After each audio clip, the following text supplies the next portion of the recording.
Hi friends, నేను మీ ఇమ్రాన్ని. మరి ఈరోజు మనము ముఖ్యంగా ఏపీడిఎస్సికి సంబంధించిన మరియు ఏపీ టెట్కి సంబంధించిన అంశాలలో భాషా బోలియా అనే టాపిక్ని మనం మాట్లాడుకుంటున్నాము. భాషా బోలియా అనే టాపిక్ ఏదైతే ఉందో దాని గురించి మనము కంటిన్యూషన్లో ఉన్నాము. ఇమ్రాన్ టెట్ డిఎస్సి క్లాసెస్, మీకు డిఎస్సికి సంబంధించిన ప్రతి అంశం కూడా యూట్యూబ్లో ఇమ్రాన్ టెట్ డిఎస్సి క్లాసెస్ అనే ఛానల్లో ప్లేలిస్ట్ల వారీగా అన్నీ కూడా ఉన్నాయి. Mobile number 9392596430. అట్లానే మరి ఈరోజు మనం భాషా బోలియాల్లో భాగంగా అంతకుముందు వీడియోస్కి కంటిన్యూషన్ చూసుకుంటూ ఈరోజు రాజస్థానీ భాష గురించి మాట్లాడుకుందాం. ఏ భాష గురించి అండి? రాజస్థానీయ భాష గురించి. అసలు ఈ రాజస్థాన్ అనేది చూడండి, రాజస్థానీయ అనేది చూడండి, గ్రియర్సన్ ఎవరండి? గ్రియర్సన్ రాజస్థానీయ అనే పేరుని ప్రతిపాదించడం అనేది జరిగింది. అంటే రాజస్థాన్ అంటే ఏదో ఒక భాగమో లేకపోతే ఒక రాజ్యమో కాదు, అందుట్లో రకరకాల విడివిడి భాగాలుగా రాజస్థాన్ మొత్తం విడివిడి భాగాలుగా ఉండేది. ఒక్కొక్క రాజ్యంలో ఒక్కొక్క ఏరియాని బట్టి రాజ్యంగా ఉండేది. అటువంటి విడివిడి భాగాలను కలుపుతూ అన్నిటికీ కలిపి, అంటే దాదాపుగా బ్రిటిష్ కాలంలో అయితే 21 భాగాలుగా రాజస్థాన్ ఉండేది అని చెప్పి థామస్ చెప్పారండి. థామస్ చెప్పింది బ్రిటిష్ కాలంలో రాజస్థాన్ అనేది 21 భాగాలుగా ఉండేది అని థామస్ చెప్పారు. ఆ 21 భాగాలు కావచ్చు, ఇంకా ఎక్కువ భాగాలు కావచ్చు, ఈ అనేక రకాల భాగాలను కలుపుతూ ఒకే ఒక పేరుని సూటబుల్గా మౌఖిక రూపంలో మొట్టమొదటిసారిగా ఇంట్రడక్షన్ ఇచ్చింది ఈ రాజస్థానీ అనే వర్డ్ గ్రియర్సన్ అని చెప్పాలి. అదే రాజస్థానీ వర్డ్ని మరి లిఖిత రూపంలో చూడండి, లిఖిత రూపంలో ఫస్ట్ ఇంట్రడ్యూస్ చేసింది ఎవరు అంటే కర్నల్ టాడ్ అని చెప్పాలి. ఎవరండి? కర్నల్ టాడ్. సో ఇక్కడ రాజస్థాన్ అనేది 21 భాగాల 21 రాజ్యాలతో కూడిన ఒక రాజ్యం అని చెప్పింది థామస్. అయితే ఈ రాజస్థాన్ 21 రాజ్యాలని కలుపుతూ ఒకే ఒక భాగంగా రాజస్థానీయ అనే పేరుగా మౌఖిక రూపాన్ని ఇచ్చింది గ్రియర్సన్, లిఖిత రూపాన్ని ఇచ్చింది కర్నల్ టాడ్. అయితే ఈ రాజస్థానీయ అంటే ఇంగ్లీష్లో గవర్నర్ అనే మీనింగ్ని కూడా వస్తుందంట. అంటే ఇక్కడ బ్రిటిషర్స్ అందరూ చూడండి, బ్రిటిషర్స్ యొక్క కాలంలో 21 రాజ్యాలుగా ఉన్నాయి థామస్ అని చెప్తూ ఈ 21 రాజ్యాలకి రాజపుతానా అనే పేరు థామస్ ఇచ్చారు. ఎప్పుడు? 1800 సంవత్సరంలో. అయితే అంతకుముందు మౌఖిక రూపంలో రాజస్థానీ అనే పేరు ఇచ్చింది ఎవరు అంటే గ్రియర్సన్. ఆ తర్వాత లిఖిత రూపంలో రాజస్థానీ అనే పేరు ఇచ్చింది ఎవరు అంటే కర్నల్ టాడ్ అని చెప్పాలి. ఏ రకంగా ఉండేదో చూడండి. రాజస్థాన్కి అనేక భాగాలు ఉండేవి. రాజస్థాన్ ఉత్తర భాగాన్ని జంగల్ అనే పేరు ఉండేది, పశ్చిమ భాగాన్ని త్రవణి అనే పేరు ఉండేది. మరి ఇది చెప్పుకున్నాం, రాజస్థానీ అనేది మీనింగ్ గవర్నర్ అని చెప్పి ఎక్కడ మనకు లభించింది అంటే సంస్కృత శిలాలేఖాల్లో లభించింది ఈ మాట. అంటే రాజస్థానీ అనే పదానికి గవర్నర్ అనే పేరు, అంటే గవర్నర్ అనే మీనింగ్ని ఎక్కడ మనకు లభించింది? సంస్కృత శిలాలేఖాల మీద. రాజస్థానీ అనే పేరుని లిఖిత రూపాన్ని ప్రతిపాదించింది ఎవరు? కర్నల్ టాడ్. రాజస్థాన్ యొక్క ఉత్తర భాగాన్ని అప్పుడు జంగల్ అని పేరు ఉండేది, పశ్చిమ భాగానికి త్రవణి అని పేరు ఉండేది. అసలు రాజస్థానీయ అనేది అనేక భాగాలను కలుపుతూ ఒక పేరుగా మౌఖిక రూపాన్ని ఇచ్చింది గ్రియర్సన్, అయితే లిఖిత రూపాన్ని ఇచ్చింది కర్నల్ టాడ్. మరి థామస్ ఏం చెప్పారు 1800లో అంటే రాజపుతానా అని చెప్పడం అనేది జరిగింది. 21 రాజ్యాల్ని కలుపుతూ రాజపుతానాగా పేరు మార్చడం అనేది జరిగింది అని చెప్పి బ్రిటిష్ కాలంలో థామస్ చెప్పడం అనేది జరిగింది. సో దీంతో పాటుగా ఇంకా ఏమున్నాయిరా అంటే చూడండి, ఈ రాజస్థానీయ అనే భాషకి మరూ భాష అని కూడా అంటారంటండి. మరూ భాష అని పేరు ఎక్కడొచ్చింది అంటే గోపాల్ రచించిన బ్రజ్భాషా అనువాదులో రాజస్థానీయ అనే లాంగ్వేజ్ని మరూ భాషగా ట్రీట్ చేయడం అనేది జరిగింది. అంతేకాదు మౌడజీ రచించిన పాబు ప్రకాష్ అనే గ్రంథంలో కూడా ఈ మరూ భాష అనే పేరు, రాజస్థానీ అనే భాషకి మరూ భాష అనే పేరు ఇవ్వడం అనేది జరిగింది. అంటే అక్కడ భాషలకి సంబంధించిన నామకరణ ఇది. అలానే మరూబాణి అని చెప్పి సూర్యముల్ రచించిన వంశభాస్కర్ అనే గ్రంథంలో మరూబాణి అంటే ఇది ప్రతిదీ కూడా మరూబాణి అన్నా, మరూ భాష అన్నా, అలానే రాజస్థానీ అన్నా, రాజపుతానా అన్నా, సో ఇవన్నీ కూడా ఈ రాజస్థానీయ భాషలకు సంబంధించిన అంశాలుగా మనము చెప్పుకోవాలి. ఫస్ట్ ఇంకొకసారి చూడండి, గ్రియర్సన్ రాజస్థానీ అనే మొట్టమొదటి మౌఖిక రూపాన్ని ఇచ్చారు. ఎలాగా అనేక రకాలుగా అనేక భాషల్ని అనేక ప్రాంతాల రూపంలో మాట్లాడుకునే వాటిని కలుపుతూ ఒక పేరు ఇచ్చారు. అలాగా రాజస్థాన్ ఉత్తర భాగంలో జంగల్ అనే భాషతో మాట్లాడేవారు, పశ్చిమ భాగంలో త్రవణి అనే భాషతో మాట్లాడేవారు. దాని తర్వాత దానికి లిఖిత రూపాన్ని ఇచ్చింది ఎవరు అంటే కర్నల్ టాడ్. మరి రాజస్థానీయ పదానికి గవర్నర్ అనే మీనింగ్ సంస్కృత శిలాలేఖాల్లో దొరుకుతుంది. అలాగే రాజపుతానా అని చెప్పింది ఎవరు అంటే థామస్. బ్రిటిష్ యొక్క 21 రాజ్యాలని కలుపుతూ 21 రాజ్యాల్లో మాట్లాడే భాషను కలుపుతూ ఇచ్చిన భాష రాజపుతానా. మరూ భాష గోపాల్ రచించిన బ్రజభాష అనువాదులో, మౌరుడి రచించిన పాబు ప్రకాష్ అనే గ్రంథంలో మరూ భాష అనే పేరుతో రాజస్థానీ లాంగ్వేజెస్ని ఏర్పాటు చేయడం అనేది జరిగింది. అలాగే మరూ బాణి అనే పేరుతో సూర్యములు రచించిన వంశభాస్కర్ ఇచ్చిన పేరు మరూ బాణి అనేది. బిట్స్ ఎలా పడవచ్చు, ఏ పేరు ఎవరిచ్చారు, అలానే రాజస్థాన్ యొక్క ఉత్తర భాషల్లో మాట్లాడే భాష ఏంటి, రాజస్థానీ అనే మౌఖిక రూపాన్ని ఎవరు ప్రతిపాదించారు, లిఖిత రూపాన్ని ఎవరు ప్రతిపాదించారు, గవర్నర్ అనేది అసలు ఎక్కడ దొరుకుతుంది మనకి, 1800లో రాజపుతానా అనే పేరు ఎవరు చెప్పారు, అలానే మరూ భాష అనే టాపిక్ ఎక్కడొచ్చింది, గోపాల్ బ్రజభాష అనువాదంలో, మౌడ్జీ పాబు ప్రకాష్లో, అట్లానే మరూ బాణి అనే టాపిక్ ఎక్కడొచ్చింది అంటే సూర్యముల్ వంశానుభాస్కర్లో రావడం అనేది జరిగింది. ఇంతేకాకుండా దీన్ని మరి ఈ యొక్క ప్రాంతాలని అంటే రాజస్థాన్ యొక్క ప్రాంతాలని ముఖ్యంగా ఎవరు జార్జ్ గ్రియర్సన్ అండి, ఎవరు డాక్టర్ గ్రియర్సన్ అండి.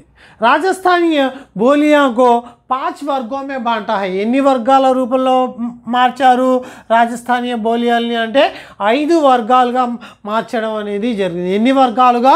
5 వర్గాలుగా మార్చడం అనేది జరిగింది.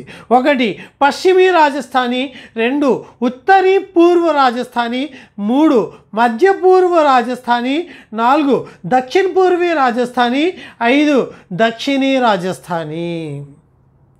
पश्चिमी राजस्थानी, उत्तर पूर्वी राजस्थानी, उत्तर पूर्वी पश्चिमी राजस्थानी, उत्तर पूर्वी राजस्थानी, मध्य पूर्वी राजस्थानी, दक्षिणी राजस्थानी మరియు దక్షిణ పూర్వీ రాజస్థానీగా उत्तर पूर्वी పశ్చిమ పూర్వీ చూడండి, పశ్చిమీ రాజస్థానీ, उत्तर पूर्वी, मध्य पूर्वी, दक्षिण पूर्वी, दक्षिण पूर्वी, पश्चिम उत्तर पूर्वी అంటే పశ్చిమ उत्तर पूर्वी, దక్షిణ పూర్వీ. ఇలాగా 5 రకాలుగా విభజన జరగడం అనేది జరిగింది.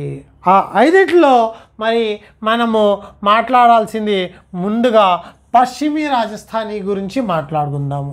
పశ్చిమీ రాజస్థానీ మరి ఇవన్నీ కూడా మెటీరియల్స్ రూపంలో మన దగ్గర అందుబాటులో ఉన్నాయి. ఎవరికి ఏపీడిఎస్సికి సంబంధించిన నోటిఫికేషన్ మేబీ త్వరలో నాకు తెలిసి చూద్దాం.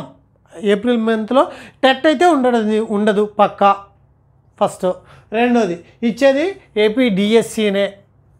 సో డిఎస్సి అనేది ఎప్పుడు లోపు ఐ థింక్ ఏప్రిల్ 25 లోపు ఇచ్చే అవకాశాలు అయితే ఉన్నాయి. డౌట్ లేదు దాంట్లో అనుకుంటున్నాను. రైట్ నా మరి ఇటువంటి మెటీరియల్ అంటే మనం ఏది చదివినా రిలేటెడ్ అంశాలు చదవాలి. ఇంకొకటి ఎంత చదివాము గ్రంథాలు పెట్టుకుని ప్రిపేర్ అయిపోవడం కాదు. దయచేసి నా మాట వినండి. ఎక్కువగా చదవద్దు, ఎక్కువ సార్లు చదవండి. నేను చెప్పేది అది. ఎంత చదివామనేది కాదు, ఎన్నిసార్లు చదివామనే కాన్సెప్టే ఎప్పటికైనా సరే మనల్ని ఉద్యోగం వైపుకి తీసుకువెళ్తుంది. దాంట్లో ఎటువంటి డౌట్ లేదు. ఎన్నిసార్లు చదివాము, ఎంత రివైజ్ చేశాము ఇది. అలానే త్వరలో కొత్త బ్యాచ్ కూడా స్టార్ట్ చేస్తాను. నేను దాని గురించి తర్వాత మాట్లాడతాను. సరే, మరి ఈ కాంబో ప్యాక్ ఏదైతే ఉందో మరి 1200 రూపీస్ రూపంలో కాంబో ప్యాక్ని రిలీజ్ చేయడం అనేది జరిగింది. మెథడ్స్ టాపిక్ వైజ్గా ప్రతి లెసన్ని బిట్స్ రూపంలో మార్చడం. సైకాలజీ 500+ బిట్లు. 7th to 9th హార్డ్ కాపీలో ఉంటుంది.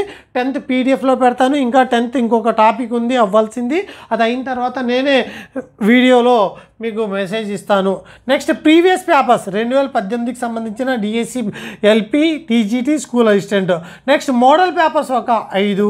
నెక్స్ట్ పర్స్పెక్టివ్ ఎడ్యుకేషన్ ఒక 20 మోడల్ పేపర్స్.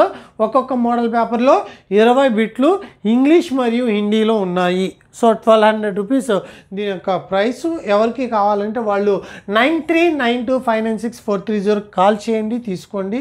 సో డెఫినెట్లీ హెల్ప్ఫుల్గా ఉంటుంది. ఇది ఎక్కడా లేదు, మరి ఎవరు కూడా చేయలేని విధంగా నేను మీకు మెటీరియల్ని అందుబాటులో, అది కూడా లో కాస్ట్లోనే, పేపర్ కాస్ట్లో మీకు కేవలం అమౌంట్ పే చేసేది. అదొకటి గుర్తుపెట్టుకోండి. నెక్స్ట్ పశ్చిమీ హిందీ. ఈ పశ్చిమీ హిందీ యొక్క క్షేత్రం ఏంటి? ఫస్ట్ ఆఫ్ ఆల్ పశ్చిమీ హిందీ యొక్క క్షేత్రం చూసినట్లయితే జోధ్పూర్ అంటే రాజస్థాన్లో జోధ్పూర్, అజ్మేర్, మేవాడ్, సిరోహి, అలానే జైసల్మేర్, బికానేర్. అంటే పశ్చిమీ హిందీకి మనం ఏ పేరుతో కొలుస్తున్నాము అంటే మార్వాడి అనే పేరుతో హిందీ భాష బోలియాలో మార్వాడి అనే పేరు చెప్పడం అనేది జరుగుతుంది. అంటే పశ్చిమీ హిందీకి ఉన్న పేరేంటి? మార్వాడి.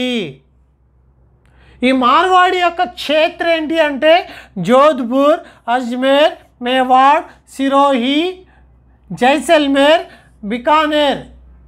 చూడండి, జైసల్మేర్, బికానేర్, జోధ్పూర్, అజ్మేర్, మేవాడ్, సిరోహి అనే క్షేత్రాలలో మార్వాడి అనే భాషని మాట్లాడడం అనేది జరుగుతుంది. ఈ మార్వాడి షైసేని అపభ్రంశ్ నుంచి ఆవిర్భవించడం అనేది జరిగింది. రాజస్థాన్ అంటే మీరాబాయి యొక్క లాంగ్వేజ్ ఏంటి అనగానే టక్కుమంటూ చెప్తారండి. ఏమని? రాజస్థానీయ లాంగ్వేజ్ రాజస్థాన్లో అండి. రాజస్థాన్లో మార్వాడి రాసింది. మీరా యొక్క సంబంధించిన అన్ని పద్యాలు కూడా దాదాపుగా మీరాకి పదన్నీ కూడా మార్వాడి లాంగ్వేజ్లోనే ఉంటాయి. కొంత ప్రజభాషను వాడుకున్నారు అది, కానీ ఎక్కువగా ఆవిడ యొక్క మదర్ టంగ్ లేదా లోకల్ లాంగ్వేజ్ ఏంటి అంటే మార్వాడి అని చెప్పాలి. సో ఇక్కడ మార్వాడి, పశ్చిమ హిందీ అంటే మార్వాడి అనగానే మీరాబాయి గుర్తుకు రావాలి. అలానే శైశేని అపభ్రంశ్ నుంచి ఉద్భవించిందని చెప్పి గుర్తుకు రావాలి. అలానే క్షేత్ర గుర్తుకు రావాలి. ఆ క్షేత్రం ఏంటి? జోధ్పూర్, అజ్మేర్, మేవాడ్, సిరోహి, జైసల్మేర్, బికనేర్. నెక్స్ట్ ఉపబోలియాలు గుర్తుకు రావాలి. డుండాడి, మేవాడి, సిరోహి, డుండాడి, మేవాడి, సిరోహి, డటకి, థలి, బికనేరి, బగడి, రెఖావటి, ఖైరాడి, గోండ్వాడి, దేవడవాడి. సో ఈ రకంగా మనము ఈ యొక్క ఉపబోలియాలు డుండాడి, మేవాడి, సిరోహి, ఢటకి, థలి, బికనోరి, బగడి, రెఖావటి, ఖైరాడి, గోడ్వాడి, దేవడావాటి అనే ఈ యొక్క ఉపబోలియాల్ని గుర్తుపెట్టుకోవాలి. సో పశ్చిమీ హిందీ అంటే మార్వాడి మీరాబాయి యొక్క మదర్ టంగ్. జోధ్పూర్, అజ్మేర్, మేవాడి, సిరోహి, జైసల్మేర్, బికానేర్ అనే క్షేత్రాల్లో వాడే భాష మార్వాడి. డుండాడి, మేవాడి, సిరోహి, డటకి, థలి, బికనేరి, బగడి, షెఖావటి, ఖైరాడి, గోడ్వాడి, దేవడావాటి అనే ఉపబోలియాలు ఉన్నాయి. మరి ఈ యొక్క మార్వాడి యొక్క అంటే పశ్చిమీ హిందీ యొక్క విశేషతలు ఏంటి అంటే ధా మరియు సా అని రెండింటిని ఒకేలాగా వాడడం అనేది జరుగుతుంది. మార్వాడిలో ధా అన్న సా అన్న ఒకేలాగా వాడతారు, సమాన అర్థాల్లోనే వాడతారు ఈ లెటర్స్ని. రెండోది సే స్థానంలో హూమ్ లేదా ఊమ్ అని చెప్పి వాడటం అనేది జరుగుతుంది. సే స్థానంలో హూమ్ లేదా ఊమ్ వాడడం మరియు ధా సా అనేవి సమాన అర్థాల్లో వాడే భాష ఏంటి అంటే మార్వాడి భాష అని చెప్పాలి. అలానే మేకో మాయ్ అని అంటే మే స్థానంలో మాయ్ అని, కాకేకి బదులుగా నో, నే, నీ అని మరి వాడడం అనేది జరుగుతుంది. బాగా గుర్తుపెట్టుకోండి. విశేషతలు ధాస ఒకే అర్థం సమాన అర్థాల్లో వాడడం అనేది జరుగుతుంది. నెక్స్ట్ సే స్థానంలో హూమ్, ఊమ్ అనేది వాడతారు. మే స్థానంలో మాయ్ వాడతారు. కాకేకి స్థానంలో నానేనిని వాడడం అనేది జరుగుతుంది. ఇది మరి పూర్తిగా ఈ యొక్క పశ్చిమీ హిందీ యొక్క చరిత్ర. ముందు మనము రాజస్థాన్ అనే భాష, ఈ భాషా బోలియాల టాపిక్లో రాజస్థాన్ అనేది ఎక్కడి నుంచి ఆవిర్భవించింది అనేది చూసుకోవాలి. రాజస్థాన్ అనే అనేక రకాలుగా అనేక రాజ్యాల్లో అనేక భాషలు మాట్లాడేదానిని ఒకే ఒక పేరుతో గ్రియర్సన్ మౌఖిక రూపాన్ని ఇస్తే కార్నల్ టాడ్ లిఖిత రూపాన్ని ఇవ్వడం అనేది జరిగింది. మరి రాజస్థాన్లో ఉత్తర భాగాన్ని జంగ్లీ భాష అని చెప్పి, పశ్చిమ భాగాన్ని త్రవణీ భాష అని చెప్పేవారు. బ్రిటిష్ రాజ్యంలో 21 రాజ్యాలు ఉన్నాయని చెప్పి థామస్ 1800లో ఈ 21 రాజ్యాలని రాజపుతానా అనే పేరుతో చెప్పడం అనేది జరిగింది. మరూ భాష పేరు కూడా ఉంది.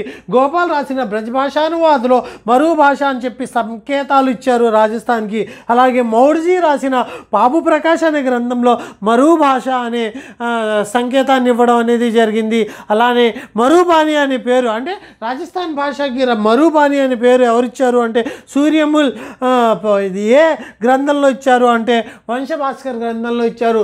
పశ్చిమ హిందీ, మరి ఉత్తర పూర్వీ హిందీ, దక్షిణ హిందీ, దక్షిణ పూర్వీ హిందీ, అలానే మరి మధ్య పూర్వీయ హిందీ అని చెప్పి 5 భాగాలుగా ఈ యొక్క రాజస్థానీ భాషని అంటే మార్వాడి భాషని విభజించడం అనేది. సో రాజస్థానీ భాషని 5 భాగాలుగా విభజించిన తర్వాత పశ్చిమీ హిందీని మార్వాడిగా విభజించడం, పశ్చిమీ హిందీ యొక్క పేరే మార్వాడిగా చెప్పడం అనేది జరిగింది. మార్వాడి అనేది మీరాబాయి యొక్క ఎక్కువగా వాడిన గ్రంథాలు, శైశిని అపభ్రంశ్ నుంచి ఉద్భవించిన లాంగ్వేజ్. ఈ మార్వాడి యొక్క క్షేత్రం ఏంటి అంటే జోధ్పూర్, అజ్మేర్, మేవాడ్, సిరోహి, జైసల్మేర్, బికనోర్ అనేది. ఉపబోలియా ఏంటి అంటే డుండాడి, మేవాడి, సిరోహి, డటకి, థలి, బికనేరి, బగడి, రేఖావటి, ఖైరాడి, గోడ్వాడి, దేవడవాటి అని చెప్పి మరి ఉపబోలియా ఉన్నాయి. సో ఉపబోలియా ఈ మార్వాడి లాంగ్వేజ్ యొక్క స్పెషాలిటీ ఖడిబోల్ లాంగ్వేజ్లో ఉన్న ధాని, సాగా, ధా, సాని ఒకే రకంగా వాడడం అనేది జరుగుతుంది. సేని ఖడిబోలిలో ఉన్న సేని హూమ్ మరియు ఊమ్గా వాడతారు. ఖడిబోలిలో ఉన్న మేని మాయగా వాడతారు. అలానే కాకేకిని నానేనిగా వాడడం అనేది జరుగుతుంది. ఇది మరి పశ్చిమీ హిందీ యొక్క ఎక్స్ప్లెనేషన్. ప్రతి ఒక్కరు గుర్తుపెట్టుకోండి. ప్రతి గుది కూడా నేను ఏదైతే నాకు ఇది ఉంటే బాగుండేది అని ఎంత స్ట్రగుల్ అయ్యానో నేను ప్రిపరేషన్ టైంలో, అవన్నీ నేను మీకు అది కూడా అమౌంట్ కూడా లిటిల్ బిట్ అమౌంట్లో, తక్కువ అమౌంట్లో, వేలంటండి లక్షలు కూడా ఖర్చు పెట్టి ఉన్న వాళ్ళు ఉన్నారు ఇప్పుడు కోచింగ్లో ఇప్పటికీ స్టిల్. అటువంటిది మీరు ఇంటికాడ ఉండి. సో డెఫినెట్లీ త్వరలో మరి ఒక కొత్త కోర్సుని కూడా డిఎస్సికి ముందు నోటిఫికేషన్ పక్కా ఫైనల్ అయిన తర్వాత ఒక కోర్సుని ఇంట్రడ్యూస్ చేస్తాను. దానికి కూడా మంచి చెప్తున్నాను కదా, తక్కువ అమౌంట్లోనే అతి తక్కువ అమౌంట్లోనే ఆ కోర్స్ స్టార్ట్ చేయడం అనేది జరుగుతుంది. అది కేవలము దాని యొక్క వివరణ తర్వాత ఇస్తాను. సో ప్రతి ఒక్కరు కూడా ఈ రకంగా ఫాలో అవుతారు. భాషా బోలియా టాపిక్ ఇంకెన్నో ఉండవు. దీని యొక్క 4 భాగాల తర్వాత ఇంకొక టాపిక్ ఐ థింక్ ఇంకొక 5 to 7 వీడియోస్లో మొత్తం భాషా బోలియా ఎక్కడికి మార్క్ వెళ్ళదు, నాది హామీ. భాషా బోలియా టాపిక్లో నేను ఇంతకుముందు పెట్టిన వీడియోస్ కావచ్చు, ఈ వీడియో కావచ్చు, దీని తర్వాత ఇంకొక 5 to 7 వీడియోస్ పడతాయి. అంటే దీంట్లో నుంచే బిట్ ఉంటుంది. 2 ఉంటున్నాయి, 3 ఉంటున్నాయి, ఒక్కోసారి 4 కూడా అడుగుతున్నాడు. హాఫ్ మార్క్ వేసుకుంటే 2 మార్క్స్ పక్కాగా వస్తాయి అనే టాపిక్ లిటరేచర్ మోడ్లో దొరికే ప్రసక్తే లేదు. అటువంటి విధానాన్ని మీకు ప్రజెంట్ చేయడం అనేది జరుగుతుంది. ఓకే ఫ్రెండ్స్, ఈ వీడియోని ఇంతటితో ముగిస్తాను. Thank you to one and all.